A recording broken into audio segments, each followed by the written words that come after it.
Madame, Monsieur, bonjour et bienvenue dans votre magazine économique qui sera entièrement consacré à la CCI Wapi, la Chambre de commerce et d'industrie de Wallonie-Picarde.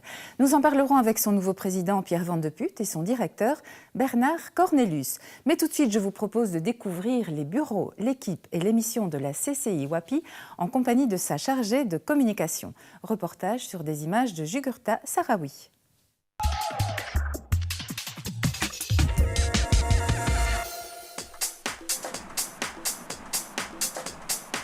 Bienvenue à la Chambre de commerce. Alors l'accueil, ça se fait par ici et c'est Vanessa qui s'en charge. Elle répond au téléphone, elle accueille les clients et puis elle vous dirige aussi un petit peu quand vous êtes perdu dans le zoning. Alors le second bureau, c'est celui de ma collègue Annick qui est commerciale. Elle n'est pas là pour le moment parce qu'elle est en rendez-vous. Elle est chez des membres, elle est en train de discuter avec eux, voir comment concrètement on peut vous aider pour développer votre entreprise. Bonjour. En fait, je suis chargée de relations entreprises, donc je vais dans les entreprises pour une première partie, d'abord les charger d'adhérer chez nous, de leur donner tous les avantages d'être adhérents, etc.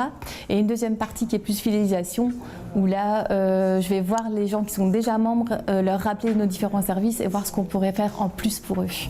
Pourquoi Mediacode est devenu membre de la Chambre de commerce ?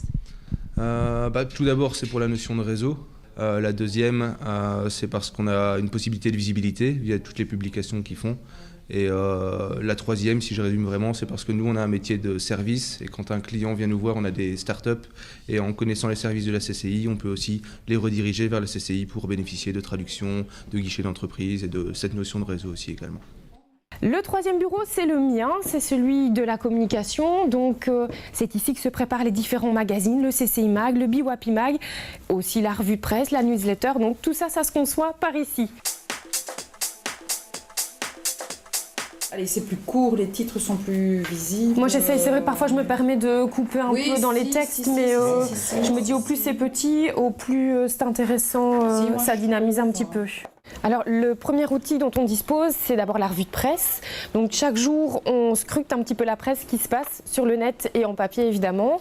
Et on centralise tout ça pour qu'il y ait une revue de presse complète sur toute la Wallonie et c'est envoyé à tous nos membres au quotidien. Donc, ça, c'est le premier outil. Le deuxième, il n'est pas négligeable, c'est CCI Mag. C'est le magazine qui est le plus lu avant le Trends Tendance, quand même. Donc, on est content de le dire. Et puis, on a aussi le Biwapi Mag qui, là, est beaucoup plus régional. Donc, il est édité avec WAP Invest, IEG et IDETA. C'est vraiment un partenariat. On tenait à mettre en valeur toute l'activité économique de la région parce que faire des choses, c'est bien. Les faire savoir, c'est encore mieux. Évidemment, on a aussi tout ce qui est newsletter et puis le site internet. En face, il y a Catherine. Catherine est la responsable du service exportation. C'est elle qui délivre les certificats d'origine. Ce sont les petits documents dont vous avez besoin quand vous souhaitez exporter vos marchandises. Alors, le service qui vient après, c'est celui de la comptabilité, parce que ça doit se faire aussi et que ça existe un peu partout. C'est Flora et Mélissa qui s'en chargent.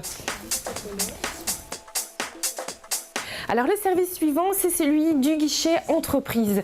Donc la Chambre de commerce accompagne les entrepreneurs du début à la fin, comme on peut le dire, donc depuis la création de l'entreprise jusqu'à sa transmission. Et c'est Alexandre qui s'en charge. Il est là pour vous donner des petits conseils, vous expliquer ce qui est aussi indispensable à faire quand vous vous installez en tant qu'entrepreneur. Alors le dernier bureau, c'est celui de Bernard Cornelius, c'est le directeur de la Chambre de commerce. Je tiens aussi à signaler qu'on a exactement le même service à Moucron, donc les mêmes bureaux, parce qu'on souhaite offrir un service de proximité. C'est important que chacun puisse avoir une chambre de commerce tout près de chez lui. Et donc, on a dupliqué et il y a un deuxième siège qui se trouve à Moucron.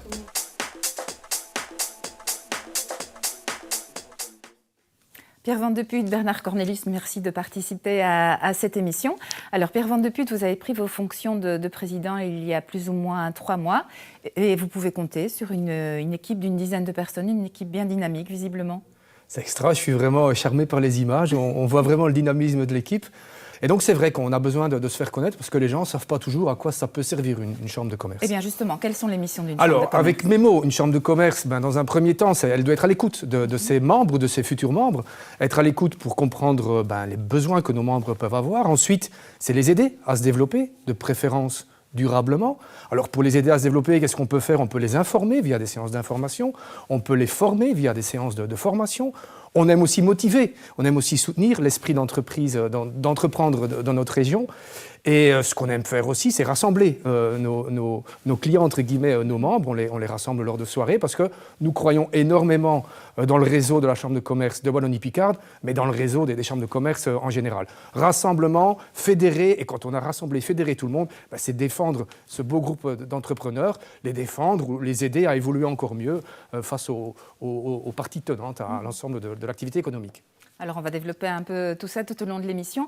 Bernard Cornelius, on l'a évoqué dans l'émission, il y a le guichet aux entreprises et puis il y a aussi le service à l'exportation qui est très important pour une chambre de commerce. Oui, tout à fait. C'est une particularité, et un genre de monopole qu'ont les chambres de commerce de pouvoir produire les certificats d'origine, donc qui sont les documents, les formalités nécessaires, je dirais, pour pouvoir exporter. Et nous avons là une exclusivité territoriale, c'est-à-dire que seule la chambre de commerce est habilitée à produire ce genre de documents pour les entreprises de la Wallonie-Picarde. Donc c'est quand même quelque chose de très important. En titre de référence, je dirais, nous produisons sur une année à peu près 10 000 certificats d'origine. Mm-hmm. Alors aujourd'hui, la CCI WAPI compte plus ou moins 1000 membres. Quel est le profil des membres ? Le profil des membres correspond forcément au tissu économique de la région Wallonie-Picarde. Donc nous n'avons évidemment pas des très grandes entreprises en tant que membres, mais je dirais qu'au-delà de ça, les très petites entreprises, les petites, les PME, etc., je dirais représentent vraiment le panel qui existe en tant que société active au sein de la Wallonie-Picarde. Je dois préciser aussi, et pour compléter peut-être un peu ce que disait Pierre depuis tout à l'heure, c'est que nous avons aussi une action de rayonnement, je dirais, vis-à-vis de nos voisins. Mmh. Donc nous faisons également des actions avec les chambres de commerce du Voca-Courtrai, par exemple, de la CCI Grand-Lille. On en parlera tout à l'heure avec la visite aux voisins. Alors, avant de passer justement à l'aspect transfrontalier, Pierre Van de Putte, si vous deviez convaincre un chef d'entreprise de devenir membre de la CCI, en quelques mots, quels seraient vos arguments ?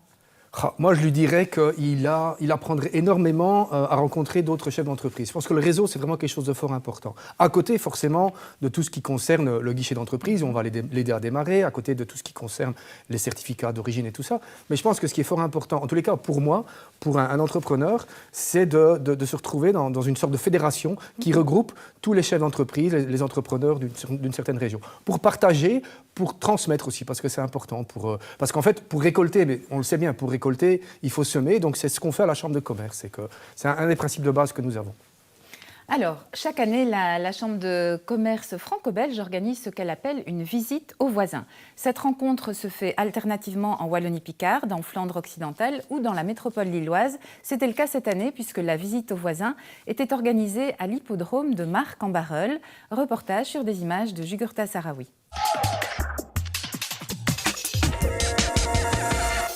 Ils sont partis avec un bon départ côté corde pour Vénard du Villepion, le numéro 3 qui s'empare de la tête. On est également bien parti le long de la corde avec le numéro 1 qui vient en bonne place, c'est Verimosa, avec aussi bien parti dans leur sillage le numéro 8. C'est dans un cadre hippique, celui de l'hippodrome de Marc-en-Barœul, que les membres des 3 chambres de commerce se sont retrouvés pour la 15e édition de la visite aux voisins. Au programme, pas de réunion ni de conférence, mais une soirée de détente et de rencontres, avec en prime une initiation au pari avec un consultant hippique.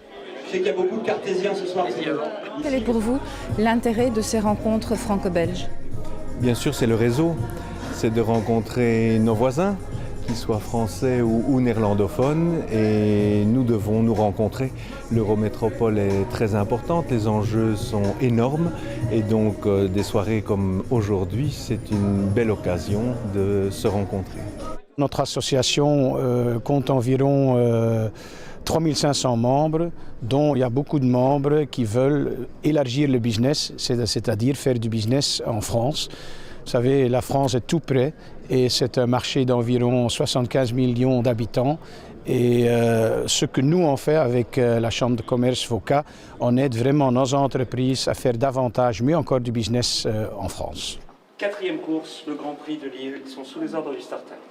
Pour moi, c'est la première visite aux voisins que je fais, donc j'en espère beaucoup. Donc on a fait déjà des visites aux voisins avec le Voca, qui était très intéressant parce qu'on est très proches mais on ne se connaît pas. Donc ça peut nous rapporter quand même beaucoup de nouveaux contacts et espérer de pouvoir travailler ensemble ou peut-être même créer des projets transfrontaliers au niveau politique ou quoi que ce soit. Essayer de persuader les politiques locales de changer quelques règles pour que le travail transfrontalier puisse être plus facile. Parce qu'il y a encore des obstacles. Il y a encore des obstacles. Par exemple, dans le bâtiment, les assurances décennales sont différentes en France qu'en Belgique. Quand on doit faire un calcul de stabilité pour un bâtiment, c'est totalement différent en Belgique qu'en France. Donc peut-être qu'il y a moyen de changer la donne et de harmoniser ça encore plus. J'ai vécu pas mal d'échanges entre chefs d'entreprise où on a un problème spécifique, où on dit tiens, moi en tant que Belge, j'aimerais avoir un contact en France sur que ce soit l'immobilier, que ce soit dans la distribution, mais aussi dans l'inverse, c'est-à-dire que les Français nous demandent aussi est-ce que vous connaissez quelqu'un qui pourrait nous aider, par exemple, dans tel ou tel métier. Donc oui, il y a des choses qui se forment, les gens se revoient après sur peut-être un peu plus formel, mais il faut d'abord les contacts informels. Je pense que nous devons en tout cas stimuler ce type de rencontre. Nous avons tous un savoir-faire, il faut le faire savoir et c'est une très bonne occasion de pouvoir dialoguer, de maîtriser les besoins de part et d'autre de la frontière et de voir comment nous pouvons y répondre. Alors Bernard Cornelius, des petits déjeuners transfrontaliers sont également organisés pour aborder différents thèmes, puisque comme on l'a entendu, il existe encore des obstacles administratifs ou juridiques qui peuvent parfois compliquer les relations entre entreprises belges et françaises. Oui, tout à fait, parce qu'au-delà d'établir des contacts avec les entreprises, nos activités ne peuvent évidemment pas se cantonner à la Wallonie-Picarde. Et une entreprise qui cherche à s'étendre de l'autre côté, que ce soit vers la Flandre ou vers la France, doit souvent aborder des thématiques qui ont des spécificités différentes, je dirais, de la Wallonie-Picarde. Et donc on organise très régulièrement des séances d'information sous forme de petits déjeuners qui permettent de donner des éclaircissements, que ce soit sur des matières sociales, fiscales, etc. Comme on le voit ici, le dernier petit déjeuner, je crois que c'était sur l'actualité sociale. Oui, tout à fait. Donc ça, c'était l'avant-dernier qui était sur l'actualité sociale. Et nous venons d'en faire un ici il y a quelques jours, qui a repris un petit peu l'ensemble des évolutions de réglementation, tant sur le versant français que sur le versant belge. Les chefs d'entreprise sont demandeurs de ce genre de rencontres. C'est un public assez mélangé. Ce sont à la fois les chefs d'entreprise, évidemment, mais comme ce sont vraiment des petits déjeuners thématiques, on rencontre également, encore une fois, les directeurs financiers, etc., qui viennent, je dirais, quelque part, s'enrichir des problématiques telles qu'elles sont traitées de l'autre côté de la frontière. Merci. Si je peux me permettre d'ajouter un petit point, ce que je trouve magnifique à ces réunions, c'est qu'il y a une partie qui est formelle et qui est importante, on reçoit de l'information, mais il y a une partie qui est informelle, qui suit. Le petit déjeuner, ça ne dure pas jusqu'à midi, mais qui est tout aussi importante, où des gens, par exemple, qui sont un peu plus introvertis vont pas oser poser une question directe à l'intervenant, vont pouvoir le faire par la suite, on va aller voir un confrère ou un collègue. Donc très, très, très intéressant. Merci. Alors, permettre à ses membres de découvrir de près le tissu économique régional, c'est aussi l'objectif de Wapitour. Vous allez voir, c'est une des activités de la Chambre de commerce. Chaque mois, une entreprise de la région ouvre ses portes aux patrons de Wallonie-Picarde. Des visites qui remportent un joli succès. C'est un reportage de Christian Dubois et David Nicolas.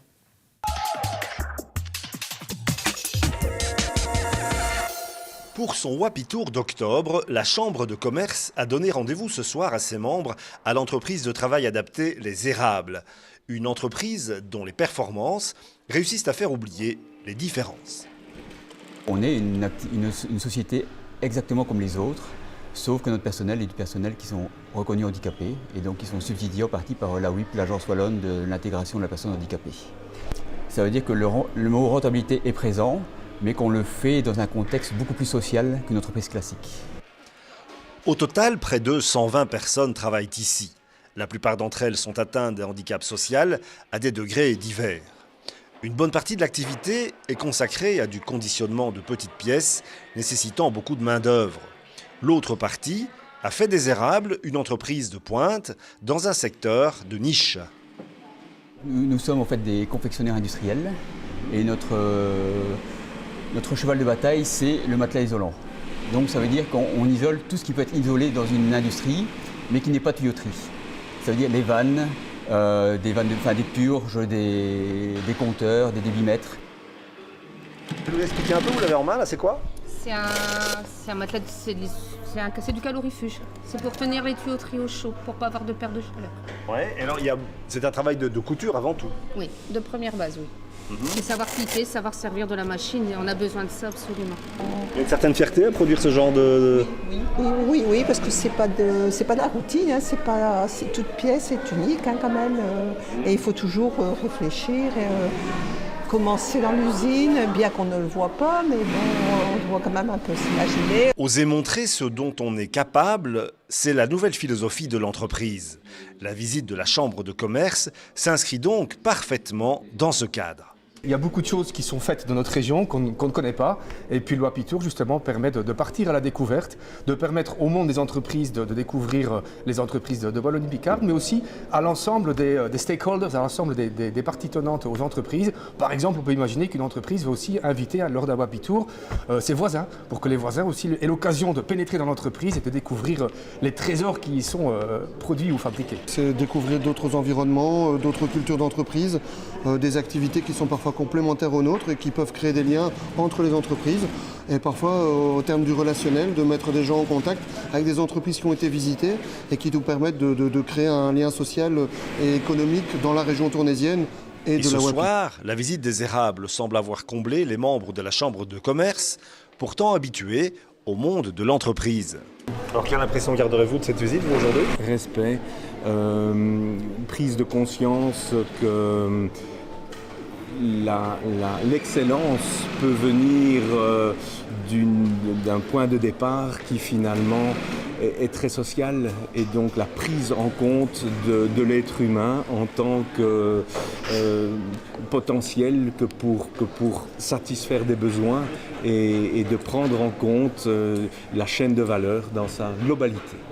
Outre la découverte du tissu économique régional et de ses spécificités, les responsables de la Chambre de commerce ne le cachent pas, le Wapitour, c'est aussi l'occasion de faire des affaires. On est dans une chambre de commerce, et dans chambre de commerce, il y a commerce.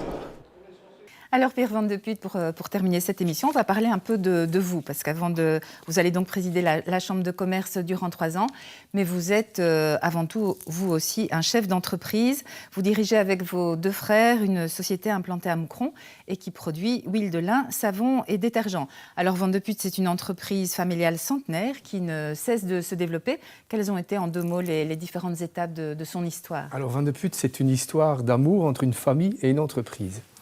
Et comme dans toutes les histoires d'amour, elle commence par une petite graine, dans notre cas, une petite graine de lin. Depuis 125 ans, nous travaillons la graine de lin. Alors, dans l'activité d'huilerie, nous produisons de l'huile de lin, des tourteaux de lin, de l'huile de lin qui est vendue pour l'alimentation humaine aussi maintenant.